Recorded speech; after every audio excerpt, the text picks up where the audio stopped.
Am I the a-hole for supporting my son and wanting to go non-contact with my soon-to-be ex-wife? So this is a pretty simple one, I think. My wife, 39 female, and I, 39 male, are going through an admittedly pretty messy divorce. I thought everything was fine with our relationship until my son, 14 male, told me that he walked in on her cheating on me with our next-door neighbor's son, 20-ish I think, and that it's been going on for a year now. Obviously, I do the expected thing and move out and file for divorce, since she'll probably end up with a house. The thing is, my son wanted to come with me. I made him stay with her till I got a place lined up, but ever since he's been living with me and is refusing to spend time with her or even speak with her. The entire time I've been supportive of this. She's come as far as I'm concerned, and I don't see why I should try to convince him otherwise. Custody came up in the divorce. We're both requesting primary, and when it came to asking my son what he wanted, he said that he didn't want anything to do with my wife. Ever since then, my wife has been plastering all over social media that I've been poisoning him against her, which is causing a lot of other family members and others I know to get on my case about it. While I wouldn't say that I've been poisoning him, I haven't exactly been trying to get him to think better of her, which is what some of my family members and friends are angry at me for doing. My sister especially has been on my case about it. She tells me that I should be telling my son off whenever he expresses how he feels about his mother and that I should be encouraging him to sort things out with her and to see things from her perspective. While I understand that this is something that would help him get some form of a relationship back with her, I honestly don't see how it's my place to do that. My wife cheated on me for a college kid and threw me and our son away for it. I don't get why I should be helping her to get away with this regarding our son and his feelings about the situation. My sister and everyone else I've shared my thoughts with are calling me a major a-hole for it. So I'd like to see if others who don't know either of us agree with them or whether or not it's just a microcosm of our social group and family. So am I the a-hole? Now for the top comments. Not the a-hole. He's old enough to make that decision for himself. You're just supporting and enabling him to make that decision. Just be aware of the influence you have when you talk about her with him. Not the a-hole. OP, what your wife did was hideous and your son witnessed it himself. So you were not poisoning his mind. His mom did that all by herself. But your child definitely needs therapy, and I think it would help you too to get into therapy yourself. As for the family members who are blaming you, tell them to mind their business or you will cut contact with them too. I personally am not in favor of social media's smear campaigns as it does more harm than good and can easily get out of hand. So block and ignore your ex. Other than that, try your best to get full custody of your son and don't pressure your son to start having a relationship with his mom again. He can do that if he wants to down the road. I will say this though, before the exodus, I definitely hit one of her posts up complaining about OP poisoning her son against her with a... Well, actually, OP's wife was caught by son smashing 20-year-old neighbor and then came to his own conclusion about the value of his mother and then screenshot. Post to Reddit for karma and wait for her to block you while having the solace that 50% of the people that interacted with that post now knows the facts. Oh, and not the a-hole. Not the a-hole. I'm sorry your wife did that to you. But I'm 100 in supporting of kids deciding whether they want to put themselves in that situation. So long as you make sure your son knows you would facilitate any contact he wants with the ex-wife in the future, you're doing the best for him. Obviously, don't talk bad about her to him, etc. But he's old enough now to make decisions, and if he doesn't want contact, I think it's fair to respect that. For context, my 14-year-old just moved back to me after 5 years with her dad. At that time, she was mistreated, gaslighted, poisoned against me, and I had no contact with her. Eventually, she came to see me and saw how much she'd lied to her and how bad things were there.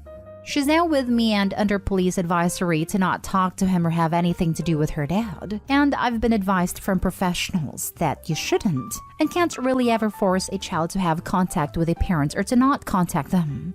It only serves to damage them emotionally in the long run. Trust your son. He needs to heal from this too. Continue to be supportive to him at any future relationship with his mom and you'll be okay. I felt like I was reading a post made by my family member because I'm experiencing the exact same situation from your son's point of view. Not stay home. He's old enough to form his own opinions and make up his mind. My advice would be to not discuss it unless he wants to talk about the situation, because if you continuously bring it up, your family members and ex-wife will claim to be justified in you poisoning him.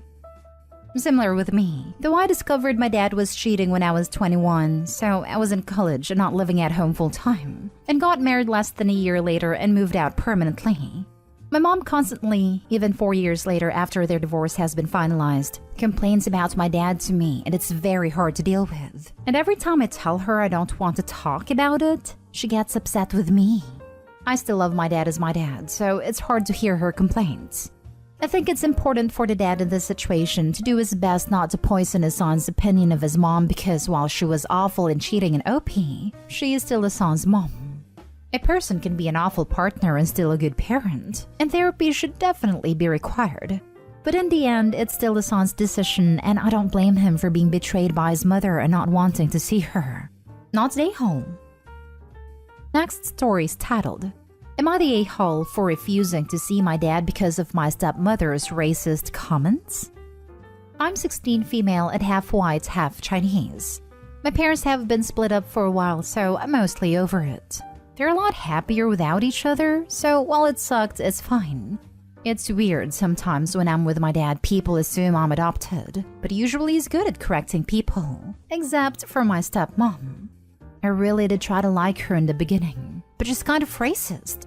The first time I met her, she wouldn't stop touching and commenting on my hair and how I looked like a K-pop star.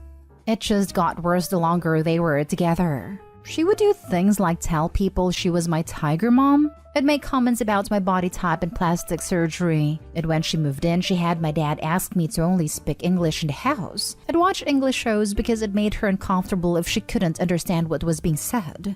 When they got married, she kinda sneakily left me out of the wedding photos. And when I asked why, she said she wanted a certain aesthetic, which I guess is a nice way of saying white.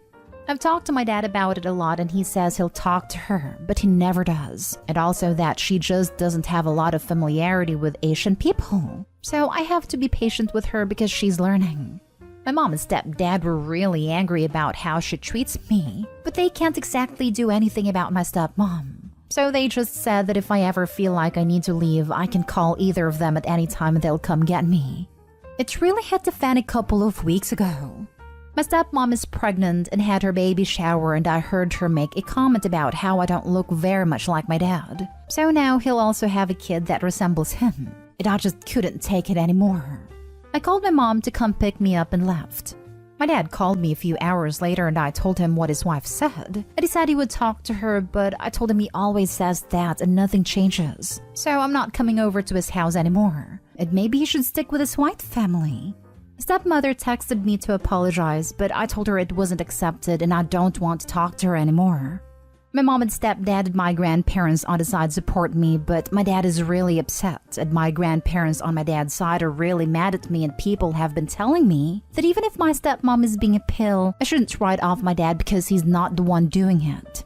I love my dad, but I just don't want to see his wife again. And if that means I don't see my dad too because he won't stand up to her, maybe that's how it needs to be. Not stay home. Your racist stepmom is, and so is your racist dad. Your dad supporting her beliefs make him racist too? You don't deserve to be treated like that just because you don't meet their aesthetic. I know, right? That's messed up. Opie's future sibling will probably ask in the future, why is Opie not in the wedding pictures? Opie's stepmom be like, because she's not part of the aesthetics. WTF? You mean because she's not white, really? That's what it is. Not stay home. Cut these people from your life completely. If your father does nothing to stop the stepmother, he condones it. He married her knowing her views, which makes him racist. He married her knowing she was awful to his daughter, which makes him a failure as a father. Opie needs to keep herself emotionally safe from her loser bigot dad. Next story. Am I the a-hole for telling my significant other that his daughter cannot come over to our new house until we meet up again? Me, 26 female, and my significant other, 32 male, have been together for 5 years. And he has 2 children with his ex, Anna, 31 female. They have Leo, 8 male, and Leia, 14 female together. Me and my significant other decided to wait until we were dating for 1 year for me to meet his children. We met up for lunch at a local restaurant, and while Leo liked me, Leia didn't speak a word. I assumed she was not ready to warm up to me just yet. After that, we scaled back to brief video calls where she wouldn't say anything. This went on for another 6 months, and then me and my significant other moved in together. Leo came every other week for visits for the first month, and Leia never came. She told significant other she didn't want to be around me, so she wasn't going to come for visitation. So my significant other did visitation at his sister's house.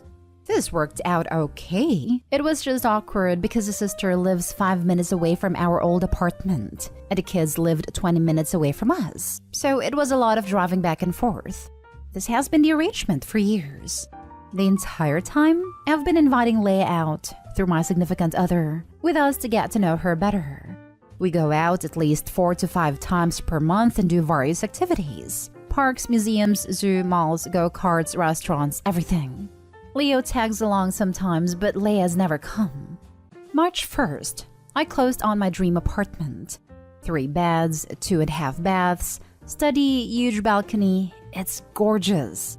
We've moved in and I'm so excited to start making our home here. I posted a video on social media and Anna's seen it and showed Leia. Anna blew up my significant other's phone asking him when he was going to tell Leia that he moved. He did tell Leia, and she said, "Oh, okay." After Leia seen our new home, she asked significant other when she would be able to come over and decorate her new room. I told him under no circumstances will Leia be allowed into her new room until she agrees to meet us outside for an outing. I love her because she's my partner's daughter, but I don't know her. I've only ever heard her voice in videos she posts to social media. She has never spoken a word to me. My significant other is incredibly sad because he just wants his daughter to visit him again, but he agrees with me. Anna and Leia obviously disagree, and so does my in-laws. Am I the a-hole? Now for the comments. Everyone sucks here. For the past 5 years, everybody has agreed to let a child, she was 9 at the beginning, decide if/when/where she wanted to see her father. Also, if you bought that apartment with your significant other, his daughter has every right to come whenever she wants, as it is also her home. The adults need to do better by that child. I actually agree with this. My significant other has allowed the situation to drag out for 4 years, and it's unfair to all of us. He allowed a child to dictate the terms of their relationship. 4 years of family events where he had to exclude me because she wouldn't come if I was there. 4 years of living a double life to keep us separated. I purchased that apartment with my own money. I made sure to include a private bedroom for her when she was ready to come around. I'm assuming she's ready now, but she is saying she absolutely does not want to go out for dinner or an activity. She just wants to decorate and start coming over.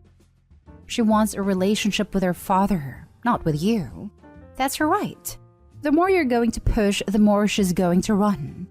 Is it going to suck for you? Yes, but you made a choice to move in with him knowing he had a daughter who wanted nothing to do with you.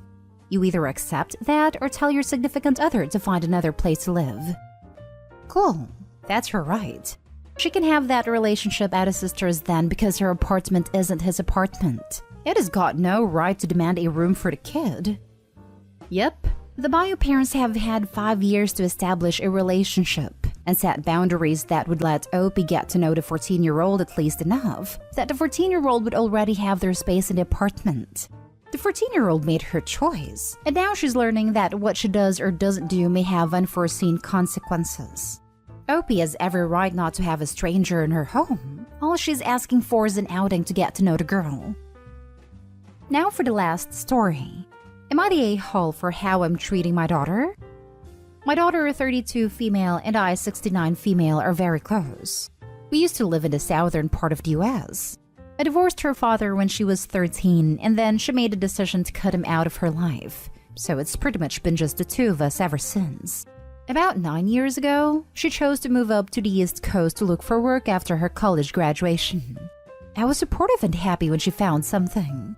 About 5 years ago, my mom died, so I had no family left in the South. I wanted to move, and it was either move to the East Coast to be near my daughter or move out west to be near my brother and his partner. My daughter said, "If you want to move up here, I'm fine with it. But don't do it just for me, because I'm not attached to this area, so who knows if I'll stay." I said I understood, but decided to move there anyway. I purchased a condo in the same town and have lived here ever since. About 2 years ago, my daughter needed to move out of her apartment because of some issues with her neighbors, and it just so happened that the condo next door to mine became available to rent. The rent was too good for her to pass up, so she moved in. I love that we live so close. Anyway, about 8 months ago, she started dating a man from a town about an hour away. They are planning on her moving in with him, since he owns his house, which means she will be about an hour away from me.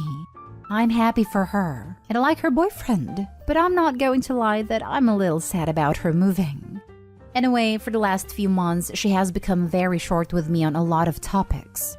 Like, I ask her if her boyfriend is okay with the state of cleanliness that her condo is. I don't think she cleans it well enough. It will be fine with his home being like that. She just blankly stares at me and bluntly says, "Yes, he's been to my place and knows what it looks like." Or when I ask if she was going to start making herself look pretty for the day once she has him around all the time. She works from home and he does for part of the week too. She, again, just stared at me and bluntly said, "He knows what I look like, so I'm fine." The other issue is that his parents live in the same town as him and the two of them see them all of the time for dinners and such, a lot more than they see me. I guess some of my jealousy shows in my face, because she has commented on it several times, but I just act like everything is fine. All in all, she's making me feel like I'm treating her badly recently, but being so short with me, and I'm afraid that I'm not ever going to see her after she moves. Am I the a-hole? You're the a-hole. I don't know if this is specifically a southern thing or if it extends to more cultures, but comments like you're making to your daughter made me incredibly insecure. If I didn't clean enough, I wasn't lovable. If I didn't do my makeup, I wasn't pretty. So my natural face wasn't pretty. You're making these comments to make her feel less secure in her relationship. Whether you're doing it consciously or not, the result is the same. You are undermining her self-confidence. And yes, you're probably going to lose your close bond. No one wants to be around someone who makes them feel self-conscious. No one wants to be around someone who makes them feel unlovable. Texan here.